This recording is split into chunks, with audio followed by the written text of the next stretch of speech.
اس حج کے بعد آئندہ حج میں آپ کے ساتھ نہ کر سکوں، اس لیے آپ حج کے احکام سیکھو۔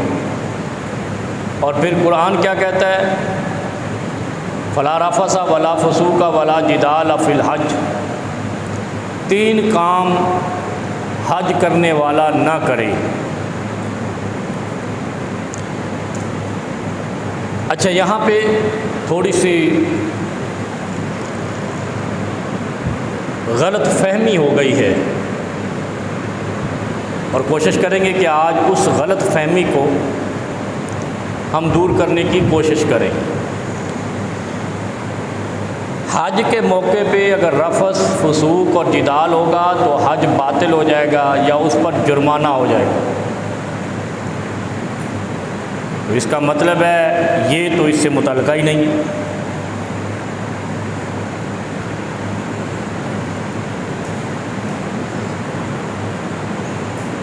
یعنی رفث، فسوق اور جدال اس کا حج کے دورانیے سے تعلق نہیں ہے، کیونکہ جو شروع میں فرمایا کہ الحج اشہر معلومات فمن فرض فیہن الحج، کہ حج کے مہینے تو معلوم ہیں اور جن پر حج فرض ہو جائے،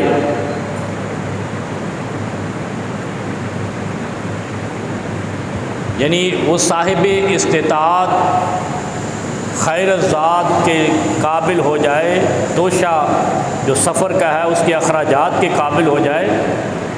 پھر فرمایا فلا رفث ولا فسوق ولا جدال، وہ بے حیائی نہ کرے اور فسق نہ کرے، ولا جدال اور جھگڑا نہ کرے فی الحج، حج میں۔ اور حج میں کب شامل ہوتا ہے بندہ؟ جب اس کو یہ استطاعت پہنچ جائے، فمن فرض علیہن الحج فمن فرض فیہن الفرج حج۔ اب یہ دیکھیں، فمن فرض فیہن الحج، جن پر حج فرض ہو گیا۔ کب فرض ہوتا ہے؟ ویزا لگنے کے ٹائم، ٹکٹ ملنے کے ٹائم، تو پھر تو حج کے جا ہی نہیں سکتا۔ حج فرض حج کے مہینوں سے کئی ماہ پہلے تیاری کو کہتے ہیں۔ جب بندہ حج کی استطاعت کو پہنچ جاتا ہے، فیہن الحج ہو جاتا ہے۔ غور کریں ذرا، یہاں تھوڑی سی مسٹیک ہوئی ہے، غلط فہمی ہو گئی۔ یعنی ہم نے ہر چیز سمیٹ کے جا کر کعبے میں رکھ دی ہے کہ وہاں اگر غلطی ہو گئی تو بس ہدی دیں گے، آگے پار بیڑا پار۔ ایسا نہیں ہے۔ جو آیت قرآن وضاحت کر رہی ہے وہ یہ کر رہی ہے کہ جب آپ پر حج فرض ہو گیا تو آپ پر رفث، فسوق اور جدال ختم ہو گیا۔ اب آپ کیا نہیں کریں گے؟ بے حیائی کا کام نہیں کریں گے، جھوٹ نہیں بولیں گے، جھوٹی گواہی نہیں دیں گے، اور جھگڑا نہیں کریں گے۔ کیوں؟ آپ پر حج فرض ہو گیا۔ حج فرض ذوالحجہ میں نہیں ہوتا، حج فرض استطاعت پہ ہوتا ہے، وہ تو حج کی ادائیگی کے دن ہے۔ اور پھر اللہ رب العالمین الحج اشہر معلومات کہہ رہے ہیں، شہر معلوم نہیں کہہ رہے کہ یہ مہینہ معلوم ہے۔ غور کریں، اشہر جمع کا صیغہ ہے، معلومات بھی جمع کا صیغہ ہے۔ اس کا مطلب ہے یہ 10 دن کا کیس نہیں ہے، 3 دن کا کیس نہیں ہے، یہ مہینوں کا مقدمہ ہے۔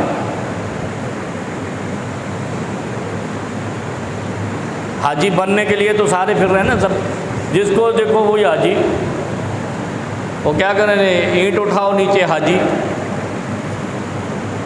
لیکن یہ نہیں غور کرتے کہ اللہ رب العالمین نے جہاں حج کا ذکر کیا ہے وہاں ایام معلومات نہیں کہا، اشہر معلومات کہا ہے، ایام معدودات نہیں کہا، جیسے رمضان کے 30 روزوں کے لیے ایام معدودات کا، حالانکہ وہ ایک مہینہ ہے پورا، 30 دن ہے، لیکن اللہ نے ان کو کہا گنے ہوئے دن ہیں۔ ایسے ہی ہے نا، ذرا غور کریں، ایام معدودات کہا ہے، لیکن جب حج کا مہینہ ہے اشہر معلومات کا ہے۔ بہت خوفناک بات ہے یہ جو چھوٹی چھوٹی غلطیاں ہیں نا، اس سے عمل ضائع ہو گئے، قبولیت ختم ہو گئی، اللہ کی جو رحمت اور نظر کرم تھا وہ دور ہو گئی ہماری سمجھ کی وجہ سے۔ ایام معدودات میں بھی 30 دن آتے ہیں، لیکن مہینہ ایک ہے، شہر مبارک، ایک مہینہ مبارک مہینہ، شہر کہتے ہیں سنگل کا صیغہ ہے نا، سنگولر کا، واحد کا صیغہ ہے یہ۔ فرمایا شہر مبارک، مہینہ مبارک آ گیا یہ، انزل فیہ القرآن،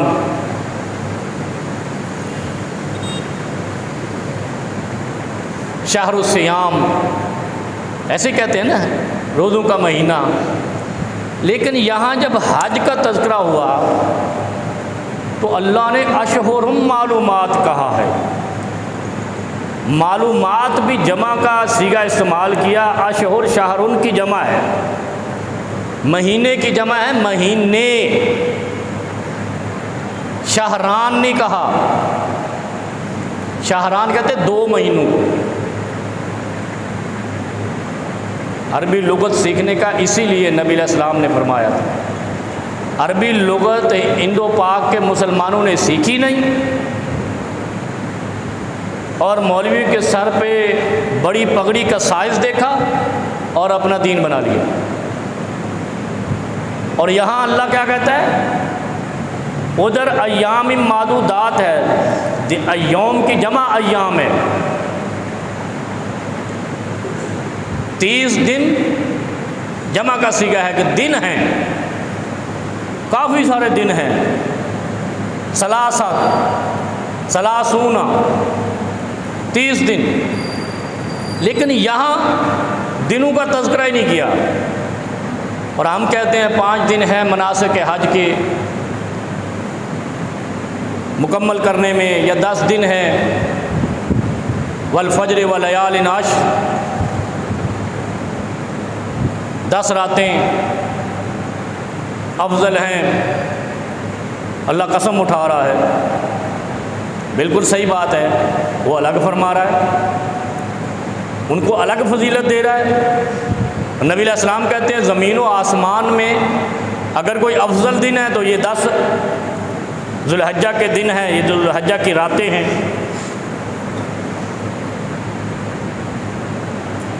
بڑی اہم بات ہے، اور یہ انشاءاللہ آج رزلٹ نکالیں گے۔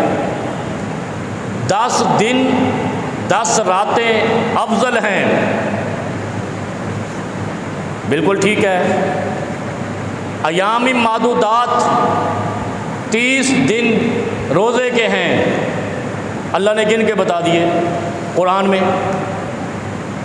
لیکن جب حج کی باری آئی اور حج میں 3 کاموں سے روکنے کی باری آئی،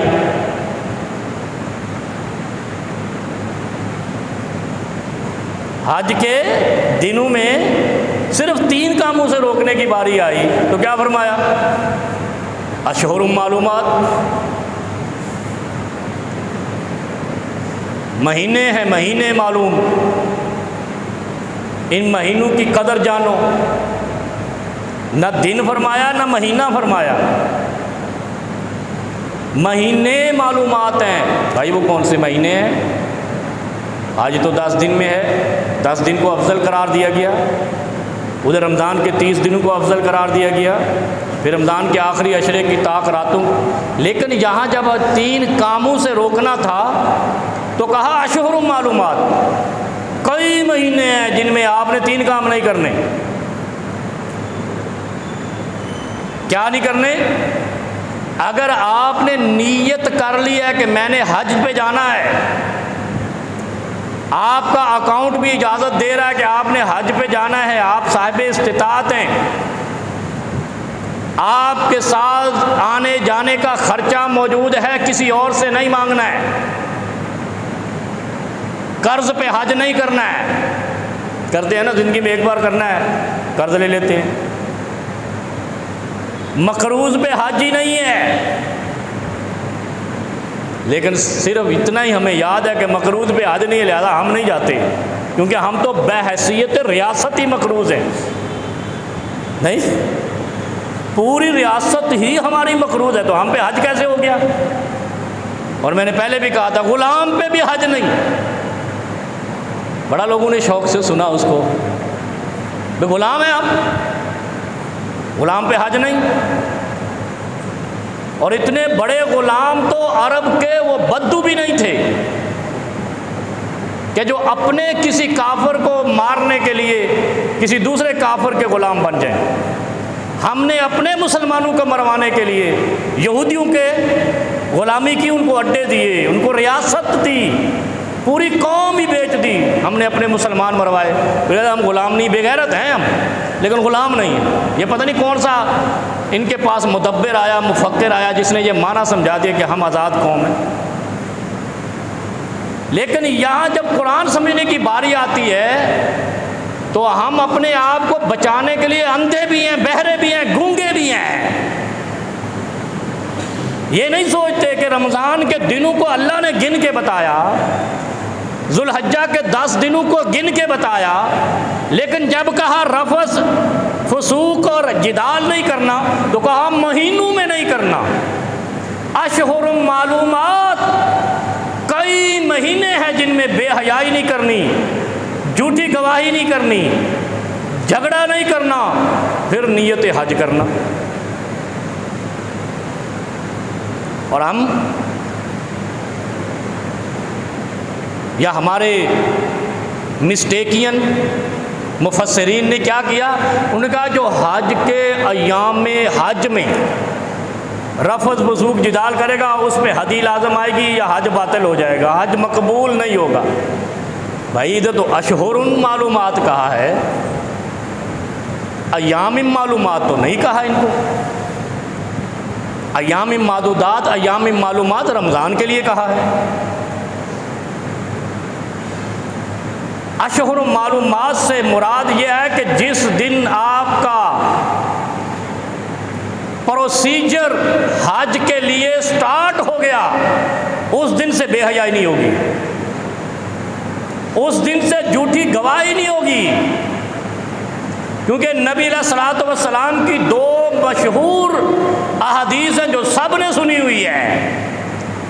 فرمایا الا وقول الزور وشہادۃ الزور، الا قول الزور وشہادۃ الزور، الا قول الزور وشہادۃ الزور۔ او لوگوں، جھوٹ بولنے سے، جھوٹی گواہی سے بچنا، سب کچھ تباہ ہو جائے گا۔ او لوگوں، جھوٹ بولنے اور جھوٹی گواہی سے بچنا، سب کچھ تباہ ہو جائے گا۔ تیسری بار پھر فرمایا او لوگوں، جھوٹ بولنے اور جھوٹی گواہی سے بچنا، سب کچھ تباہ ہو جائے گا۔ اور آپ دیکھ بھی رہے ہیں جو لوگ جھوٹی گواہی دیتے ہیں کس طرح ذلیل ہو جاتے ہیں، وقت کے ساتھ ساتھ اللہ کی پکڑ ان پر نازل ہوتی ہے۔ اور جھوٹی گواہی کے عوض جس کے بارے میں دی ہے وہ رنگ لگ جاتا ہے، اور یہ اس کی تقدیر کو زنگ لگ جاتا ہے۔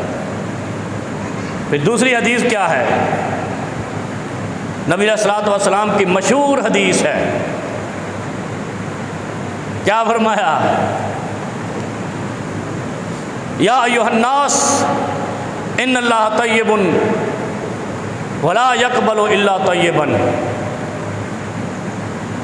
کیا کہا؟ اشہر معلومات، مہینے ہیں حج کے، ہم نے کیا رکھے؟ دن۔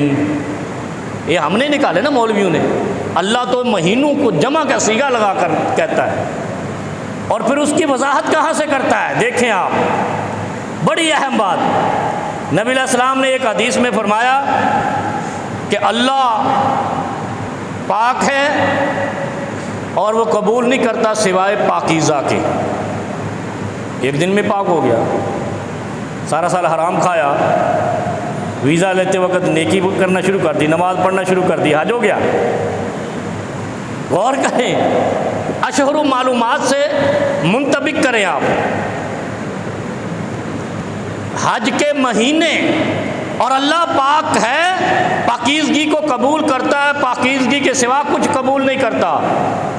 پھر تشریح پوچھی گئی نبی کریم صلی اللہ علیہ وسلم سے، یا رسول اللہ اس سے مراد کیا ہے؟ پاکیزگی سے مراد کیا ہے اور پاکیزہ رہنے سے کیا مراد ہے؟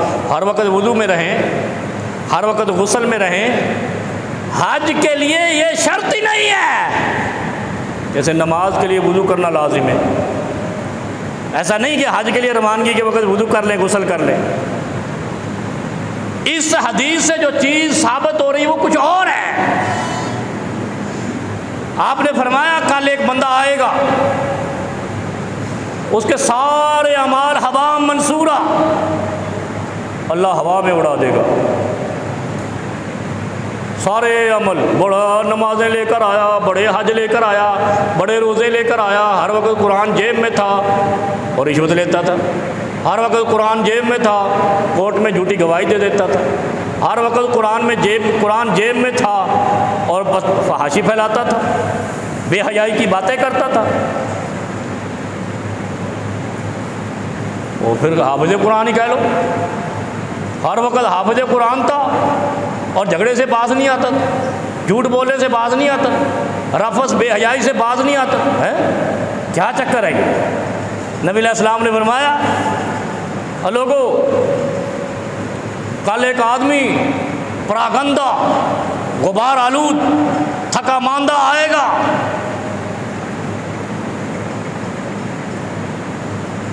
بڑا پریشان حال آئے گا، اور وہ کیا کرے گا؟ میں جی 13 لاکھ روپیہ لایا حج کرن آیا، میں جی 40 لاکھ دے وچ حج کرن آیا۔ ذرا سن لیں، یہ حج کو ہم نے ہر چیز کو ہندو پاک میں مذاق بنا دیا۔ کیوں؟ کیونکہ ہمارے دین کو مولویوں نے اس خطے میں مذاق بنا دیا۔ جتنے فرقے اور گروہ اور یہ چکر ہے یہ ہندو پاک میں، اتنا دنیا میں کہیں نہیں ہے۔ جب مولویوں نے دین کو مذاق بنا دیا، لوگ کیسے نہیں بنائیں گے؟ لے مین تو پہلے موقع ڈھونڈتا ہے، تو پھر سارا مذاق ہی مذاق ہے۔ یہ مت سمجھیں کہ ہندو پاک کے لوگ ایسے ہی بس نمازیں پڑھ کے بخشے جائیں گے۔ یہ جو دین کے ساتھ مذاق کرتے ہیں اس کی وجہ سے بھی پکڑ آئے گی۔ کیوں؟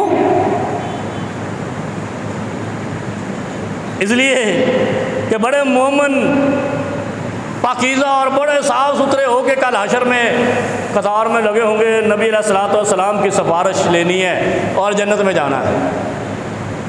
نبی علیہ الصلوۃ والسلام بھی خوش ہوں گے کہ کتنے لوگ ہیں میری امت جو مجھ سے پرچی لینے کے لیے لائن میں لگی ہوئی ہے۔ اللہ کے فرشتے آئیں گے، ان کو لائن سے نکال دیں گے اور دھکا دے کر لائن سے باہر نکال دیں گے۔ نبی علیہ الصلوۃ والسلام پوچھیں گے، یا رسول، اے جبرائیل، اے ملائکۃ اللہ، اللہ کے فرشتوں ان کو کیوں نکال دیا؟ ہؤلاء امتی، وہ یہ تو میرے امتی ہیں۔ پھر فرشتے کیا کہیں گے؟ یا رسول اللہ انک لا تدری ما احدثوا بعدک، اے نبی تمہیں علم ہی نہیں انہوں نے تیرے دین کے ساتھ بعد میں کتنے گروہ بنا دیے۔ جن گروہوں کو بنانے کی وجہ سے اللہ نے یہود و نصارہ کو لعنتی قرار دیا، ہندو پاک کے مسلمانوں نے بالکل ان کے نقش قدم پہ گروہ بنائے۔ اگر وہ لعنتی ہیں تو یہ رحمتی کیسے ہو گئے؟